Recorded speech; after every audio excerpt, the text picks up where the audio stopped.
नमस्कार दोस्तों, मेरा नाम है रजत शर्मा। आप सभी का स्वागत है यूपीपीसीएस स्टडी आईक्यू प्लेटफॉर्म पर। और आप लोग मुझे फॉलो कर रहे हैं इकोनॉमी एक्सप्रेस। ये हमारी सीरीज है। इसमें अभी हम लोग लगभग बहुत सारे सेगमेंट्स को कवर कर चुके हैं।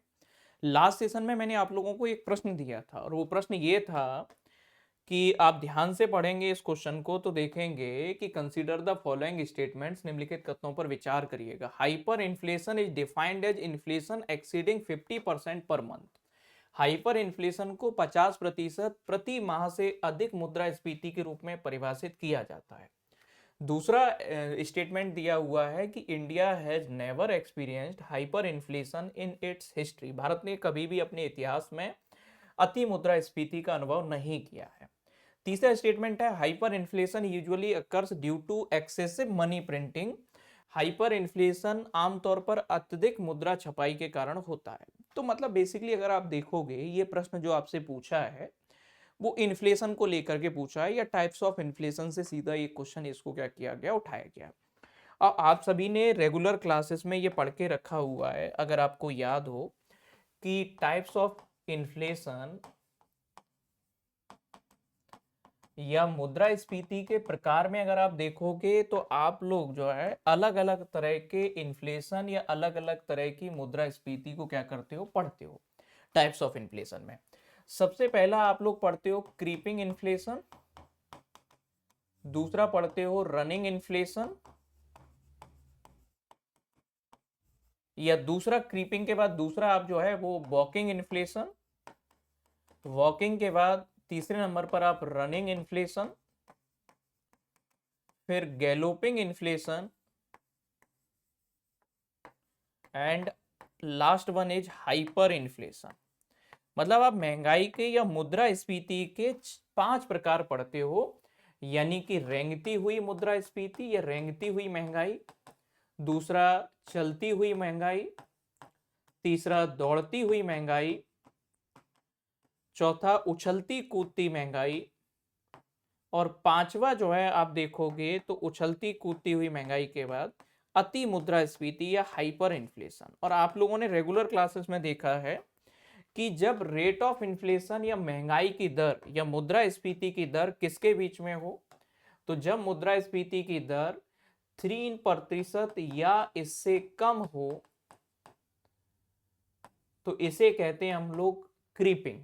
और जब महंगाई का रेट ऑफ इन्फ्लेशन हमें क्या देखने को मिले 3 से 10% के बीच में हो तो उसे हम कहते हैं वॉकिंग।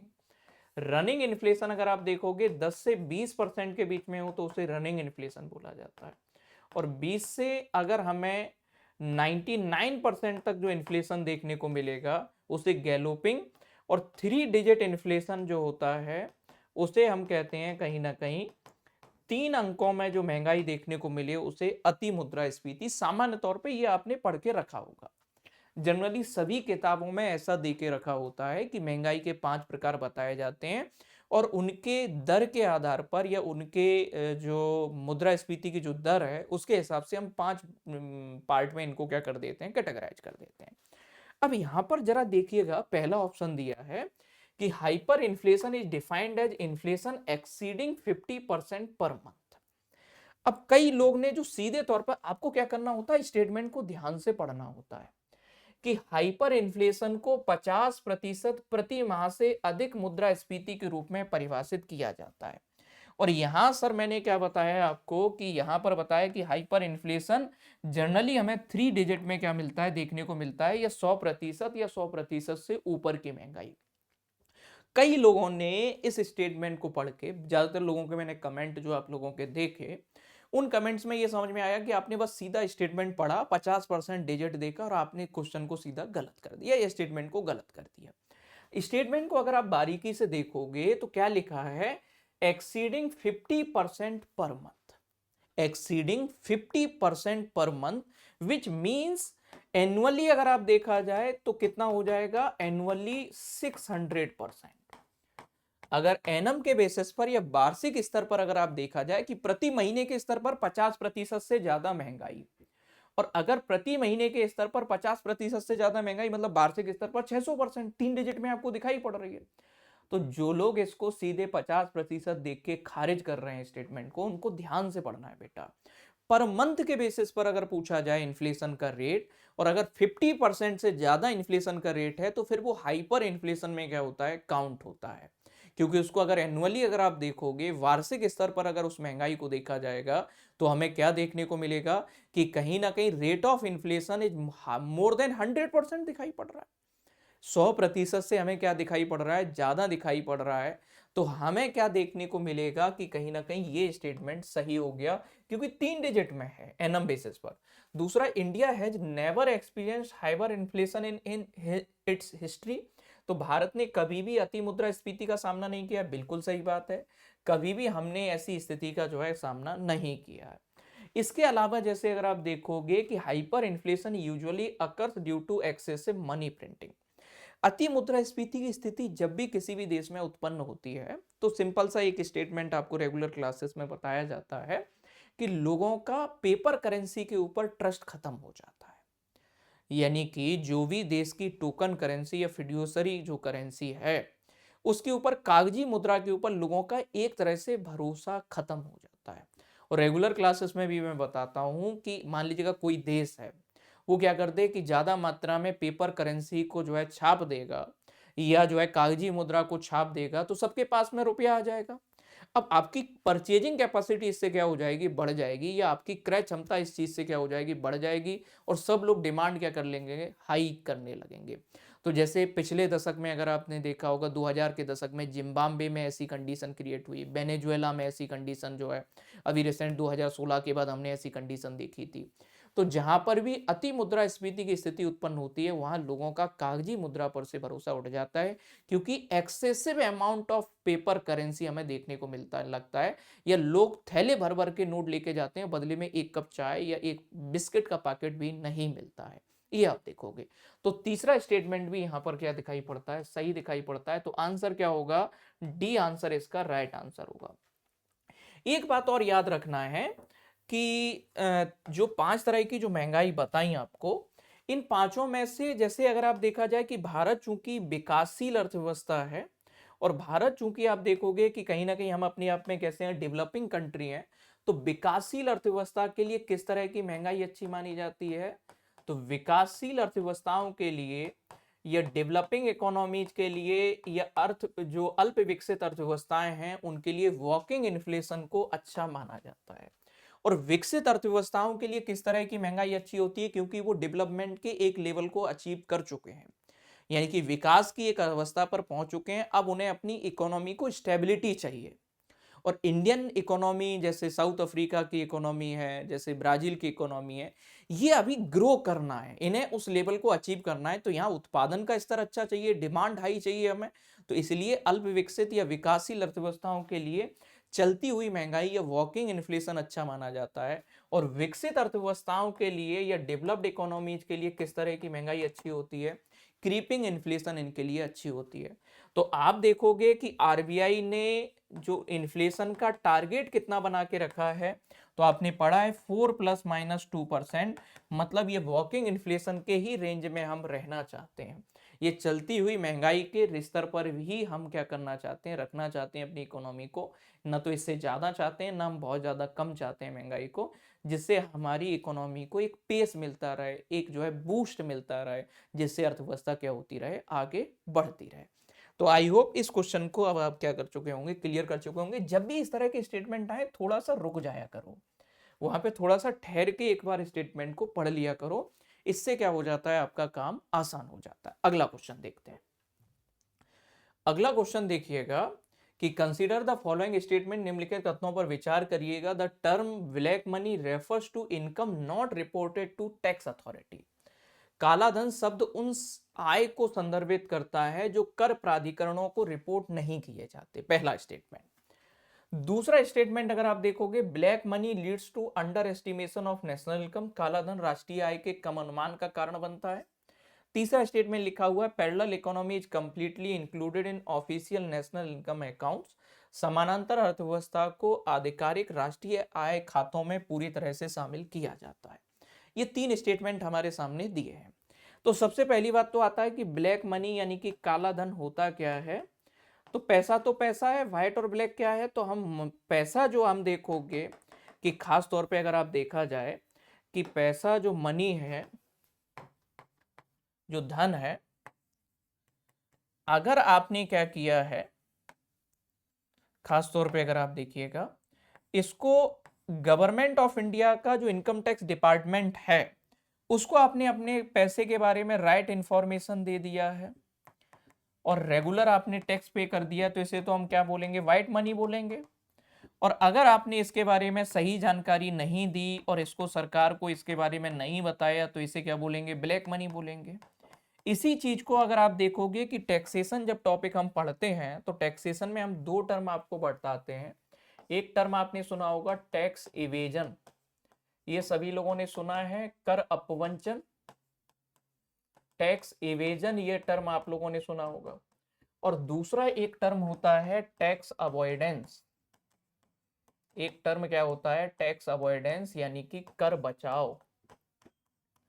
अब देखो, मान लीजिएगा कि एक कोई पर्सन है और ये अमन नाम का आदमी है और इस अमन की इनकम कितनी है या इसने पूरे साल भर में कमाई कितना किया है, तो मान लीजिएगा इसने कितना 25 लाख रुपए का क्या किया है, इनकम किया है, 25 लाख रुपए की कमाई की है। ठीक है बेटा।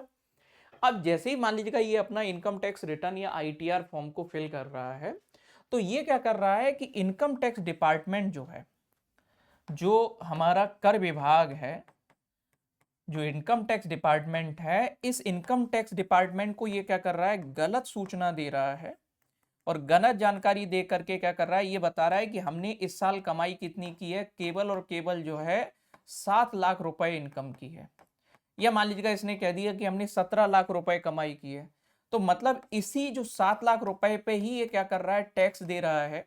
बाकी बची हुई जो इनकम है, कितनी बची इसके पास में, 18 लाख रुपया इनकम, इस पर ये कोई भी तरह का टैक्स नहीं दे रहा है, टैक्स को क्या कर ले रहा है, बचा ले रहा है। तो इसने क्या किया कि टैक्स को बचाया और इनकम टैक्स डिपार्टमेंट जो आयकर विभाग है उसको क्या दे दिया, इसने गलत इंफॉर्मेशन दे दिया। तो जब कोई भी व्यक्ति आईटी एक्ट 1969 के अंतर्गत या आयकर विभाग को गलत जानकारी देकर अपनी टैक्स लायबिलिटी को कम करता है या कर देयता को कम करता है, तो या कर की चोरी करता है, तो इसको बोला जाता है टैक्स इवेजन, यानी कि कर अपवंचन। कर अपवंचन मेनली क्या है कि इनकम टैक्स डिपार्टमेंट को गलत जानकारी दे करके कोई अपने कर को बचाता है या कर की चोरी करता है, उसे टैक्स इवेजन बोला जाता है। और टैक्स इवेजन बेटा याद रखना अपने आप में क्या होता है, इलीगल होता है। कैसा होता है, गैर कानूनी होता है। इनकम टैक्स डिपार्टमेंट इसके खिलाफ आप पर कानूनी कार्रवाई भी कर सकता है।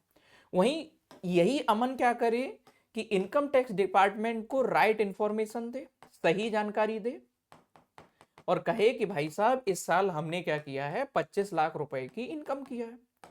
अब इस 25 लाख रुपए में से हमारा जो आईटी एक्ट है, उस आईटी एक्ट के अकॉर्डिंग कुछ पैसा इसने हेल्थ इंश्योरेंस ले लिया, कुछ पैसा इसने होम लोन का दिखा दिया, कुछ इसने गवर्नमेंट सिक्योरिटी का परचेज कर लिया और इस तरह से ये 25 लाख रुपए पर क्या कर ले रहा है, टैक्स को कम करवा दे रहा है, टैक्स की लायबिलिटी को। तो इस प्रोसेस को बोला जाएगा कहीं ना कहीं टैक्स अवॉइडेंस, और टैक्स अवॉइडेंस हमारे यहाँ क्या है, लीगल प्रोसेस है, यानी कि कानूनी प्रक्रिया है। तो कोई कानूनी प्रक्रिया का पालन करके आयकर विभाग को सही सूचना दे करके जो भी बताए गए प्रावधान है या बताए गए क्षेत्र हैं उनमें निवेश करता है अपने पैसे को, अपनी इनकम को, और इससे अपनी टैक्स लायबिलिटी या कर देयता को कम करता है, तो इसे टैक्स अवॉइडेंस बोला जाता है, कर बचाव बोला जाता है। ये लीगल प्रोसेस है। और टैक्स एवेजन अपने आप में क्या है, इलीगल प्रोसेस है। तो जब कोई भी आदमी के पास जो भी पैसा है वो टैक्स इवेड करके, यानी कि अपना सही जानकारी नहीं दे रहा है, रॉन्ग इंफॉर्मेशन दे रहा है और टैक्स को बचा रहा है, तो ऐसे पैसे को ही क्या बोलेंगे, ब्लैक मनी बोलेंगे। और सही जानकारी दे रहा है तो उसे व्हाइट मनी बोलेंगे। The term black money refers to income not reported to the tax authority, कि काला धन क्या होता है कि ऐसी कोई भी कमाई या ऐसी कोई भी इनकम जिसके बारे में जो कर विभाग है या कर प्राधिकरण है उनको सूचना नहीं दी गई है। ये स्टेटमेंट बिल्कुल सही लिखा हुआ है। दूसरा है black money leads to under estimation of national income. काला धन राष्ट्रीय आय के कम अनुमान का कारण बनता है। मान लीजिएगा कि ये जो 25 लाख रुपया इनकम हुआ, इसमें से इसने कितना बताया, 7 लाख रुपए ही सरकार को बता रहा है, तो बचा हुआ 18 लाख रुपए हमारे गवर्नमेंट या हमारी अथॉरिटीज की निगाह में नहीं आया। तो ये रुपया हमारी नेशनल इनकम में तो काउंट होगा नहीं। कितना काउंट होगा, केवल 7 लाख रुपए। अगर ये भी इंक्लूड हो जाता तो हमारी नेशनल इनकम और ज्यादा बढ़ी हुई दिखाई पड़ती। तो काला धन की वजह से चूंकि ये अथॉरिटीज की निगाह में नहीं आया, तो उनने नेशनल इनकम के एस्टिमेशन में, राष्ट्रीय आय की गणना में इसको शामिल नहीं किया। इस वजह से क्या होता है कि जो वास्तविक राष्ट्रीय आय होनी चाहिए थे वो कम दिखाई पड़ती है काला धन की वजह से। तो ये दूसरा स्टेटमेंट भी क्या लिखा हुआ है, सही लिखा हुआ है। तीसरा है parallel economy is completely included in the official national income account. Parallel economy या समानांतर अर्थव्यवस्था, जो काले धन की अर्थव्यवस्था है या जो अनऑर्गेनाइज सेक्टर की जो इकोनॉमी है, ये कहीं गवर्नमेंट के बुक में या सरकारी जो रिकॉर्ड है उनमें इसको रिकॉर्ड में कहीं पर मेंटेन नहीं किया जा रहा है। ब्लैक मनी का कोई हमें अथॉरिटीज के पास में इसका अकाउंट्स में मेंटेन नहीं किया गया है। अनऑर्गेनाइज सेक्टर का कोई जो है हमारे जो ऑफिशियल डॉक्यूमेंट्स है उनमें मेंटेन नहीं किया गया। तो समानांतर अर्थव्यवस्था जो है, चूंकि इसका कहीं पे उल्लेख ही नहीं है सरकारी रिकॉर्ड में, तो इसे राष्ट्रीय आय की गणना में शामिल फिर कर कैसे पाएंगे। तो तीसरा स्टेटमेंट जो लिखा हुआ है कि समानांतर अर्थव्यवस्था को आधिकारिक राष्ट्रीय आय खातों में पूरी तरह शामिल किया जाता, नहीं किया जाता है। बेसिकली याद रखना कि अब ये रिकॉर्ड में कहीं आया ही नहीं है, तो फिर इसे शामिल कैसे कर पाओगे, किस चीज को शामिल करोगे, पता कैसे चलेगा।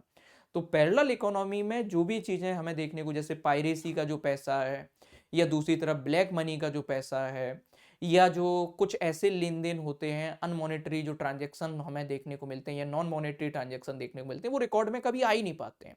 तो इनको पूरी तरह से कभी भी राष्ट्रीय आय में शामिल नहीं कर पाते हैं। तो तीसरा स्टेटमेंट क्या हो गया, गलत हो गया। तो राइट आंसर हमें क्या देखने को मिलेगा यहां पर, 1 और 2 ओनली। ए ऑप्शन हमें क्या देखने को मिलेगा, करेक्ट आंसर ए हमें देखने को मिलेगा कि 1 और 2 ओनली, ये हमें यहाँ पर सही देखने को मिलेगा। इस चीज को क्या रखना है, आपको ध्यान रखना है, इसमें गलती नहीं करनी है आपको। अब देखिएगा अगली बात समझिएगा। कल चूंकि इकोनॉमिक सर्वे आया है और आप सब लोगों ने इकोनॉमिक सर्वे थोड़ा बहुत पढ़ा भी होगा, तो एक क्वेश्चन मैं आप लोगों को होमवर्क में देके जा रहा हूं कि economic survey 2025-26 2025-26 align India vision with विकसित भारत एट द रेट 2047। आर्थिक सर्वेक्षण 2025-26 भारत की दृष्टि को विकसित भारत 2047 के साथ संरेखित करता है, ए ऑप्शन। दूसरा सेकंड स्टेटमेंट दिया है, it emphasises inclusive growth focusing on farmer, MSME and youth employment. इसमें किसानों, एमएसएमई और युवा रोजगार पर केंद्रित समावेशी वृद्धि पर जोर दिया गया है। और तीसरा स्टेटमेंट लिखा हुआ है, the survey projects India to become a $10 trillion economy by 2030। सर्वेक्षण भारत के 2030 तक $10 ट्रिलियन अर्थव्यवस्था को बनने का अनुमान लगाता है। ये 3 स्टेटमेंट दिए हैं। कल इकोनॉमिक सर्वे आया, आपने करंट भी पढ़ा होगा, थोड़ा बहुत अखबार भी पढ़ा होगा, तो इसका जवाब देना है और कमेंट जरूर करके जाना है।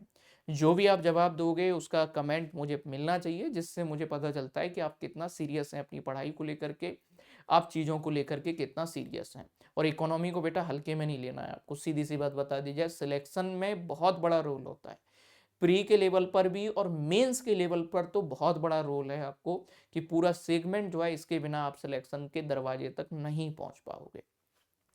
इसके अलावा आप सिविल सर्विस की अगर तैयारी कर रहे हैं तो हमारे टेलीग्राम चैनल को ज्वाइन कर सकते हैं, सर्च कर देना है रजत शर्मा सर, या इस तरह का स्टडी आईक्यू का आपको एक डीपी शो हो जाएगा, उसको ज्वाइन कर लेना है। अभी हमारा एक फाउंडेशन कोर्स आरंभ 18.2 आप लोग इनरोल भी कर रहे हैं, बहुत सारे लोग।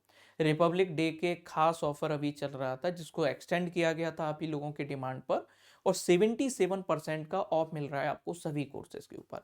करना क्या है, आपको मेरा कूपन कोड RJT लाइव इसका यूज करना है, इससे आपको मिलेगा मैक्सिमम डिस्काउंट। और खास बात यह है कि ये 77% का जो ऑफ है, ये केवल और केवल 31 जनवरी यानी कि कल तक के लिए आपके पास में वैलिड रहेगा। इस चीज को क्या रखना है, आपको ध्यान रखना है। थैंक यू एवरीवन, बने रहिएगा यूपीपीसीएस स्टडी आईक्यू के साथ। Thank you everyone.